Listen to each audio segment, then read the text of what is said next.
name is Lateral Change or Lateral Sahanje, whichever one you prefer. And today, I'm bringing you guys a tips and tricks video for backlots. Alright guys, first thing I want to really talk about is this spawn nade. I'm gonna basically just preface two spawn nades people like to throw to lead up to what I'm trying to tell you guys.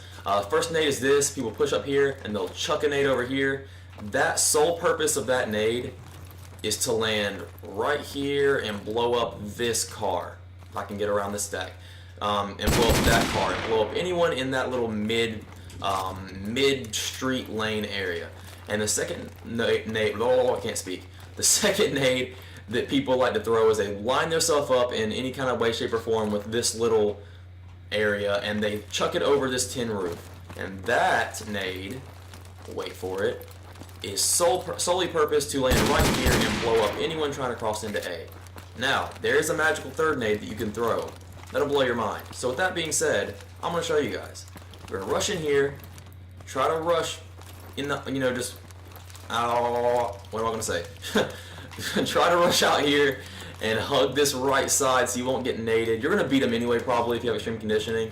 You can class switch real quick if you want to. And what you're going to do is you're going to hop up on this stack.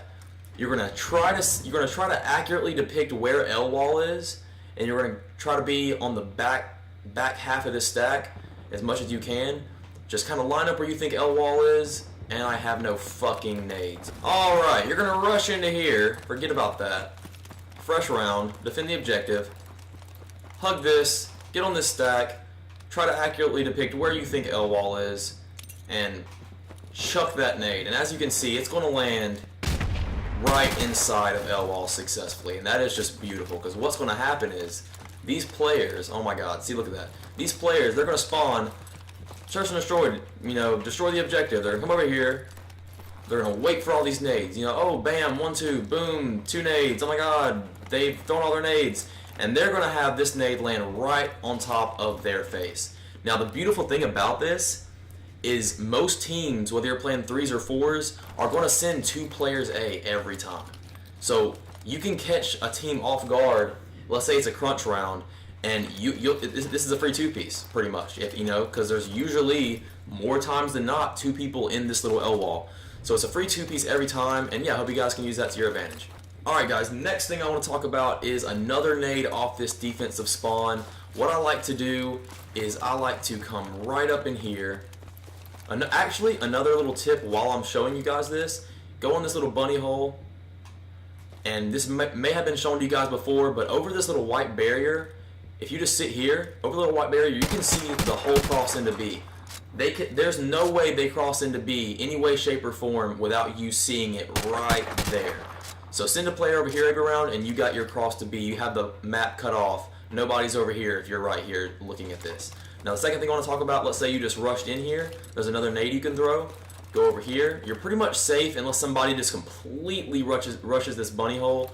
You come over here, cook a nade, and just easily throw it, and it's going to land behind that wall. Now the beautiful thing about that is there's more than likely going to be somebody on this head glitch or just getting out here, because they spawn way over here, so y'all are going to meet in the middle right here. So as soon as they walk out here, boom, nade, and you just threw it from right there. So that's a really good nade to throw if you think they send at least one person B every time. So if you have one person throwing this nade and 1 or 2 people throwing these nades, including the one I showed you guys pretty much have every start push blocked off on Backlot already. You guys already have map control. They're already scared to get out of their spawn. They got nades going off in their ears. You pretty much have map control at that point. You can just push up into A, get somebody mid. It's crazy what you can do once you have those nades off on the map, if you didn't already get a pick with those nades. A final nade I want to show you guys is going to be from the offensive side. I know I'm still on defense technically, but whatever. You guys get what I'm saying. Let's say I spawned over here. I'm going to run over here. Now, I'm going to kind of like pre-explain this. Alright. In competitive Call of Duty, you're not really going to have a lot of people to go this mid-street, because a lot of people like to blow this car up. They think blowing this car up is the prime objective, but nobody really goes to this mid-car because they know it's going to blow up. People are smarter than that. We've been playing this game for a decade, so people know that car is going to blow up. They're not really worried about that. What people are going to do is they're going to come over here, they're going to spawn, and they're going to come head glitch this little barrier wall thing. They're going to sit right here and head glitch with an AR or a sniper or whatever they might have. So what you can do to counter that, or nade anybody even close to doing anything remotely towards that, is you're going to come over here. I wouldn't spend too much time over here, because if you spend too much time over here, they're going to come here and actually kill you. But you're going to spawn, you're going to start cooking a nade off spawn, and you're just going to chuck it over there. And as you can see, it's going to land behind that wall, and it's going to kill anybody on that head glitch or even remotely trying to run across into broken. The timing is just perfect on these spawns, man. You really meet each other wherever there's a nade spot, wherever there's a rush, rush spot.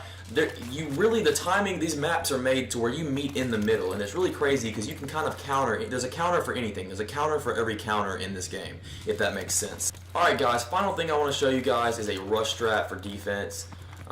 What I like to do if I'm getting an A, let's say if you're playing dubs, you're going to have somebody spawn in here and here. There really is no good spawn. I mean, technically it is a good spawn if you're right here for A, because you're already on this side, but let's say I'm going into A, I'm rushing. If I'm feeling ballsy, I'll just head straight in and say fuck the nades. And what I do is I get right in here, I aim this, I literally pre-aim this for about a half a second to make sure they didn't just completely do a ballsy play and rush, and then I just go boom, and then I just get in here.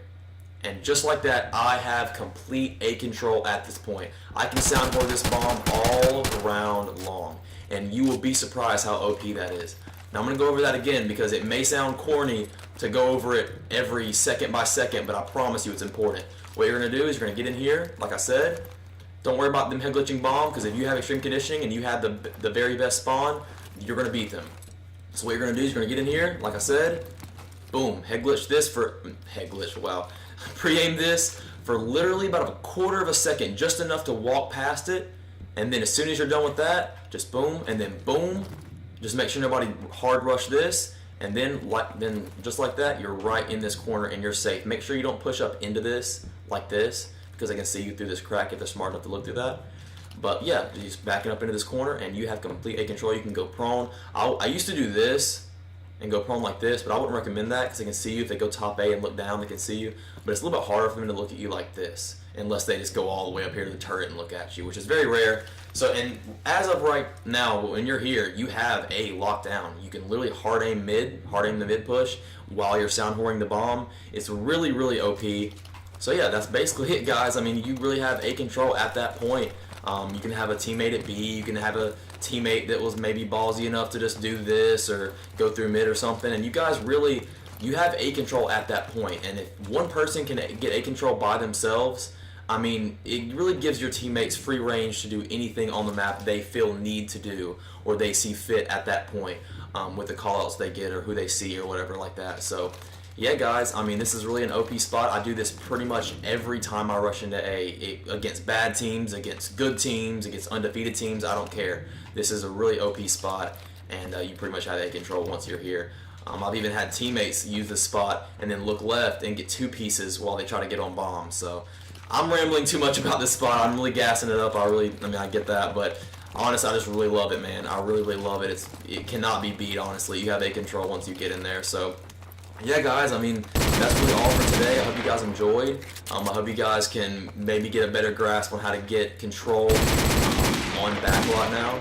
And yeah, that's really it, guys. And I hope you guys enjoyed. Leave a like if you liked the video. Sub if you want to see more. And as always, my name is Lateral Change, and I will see you guys later.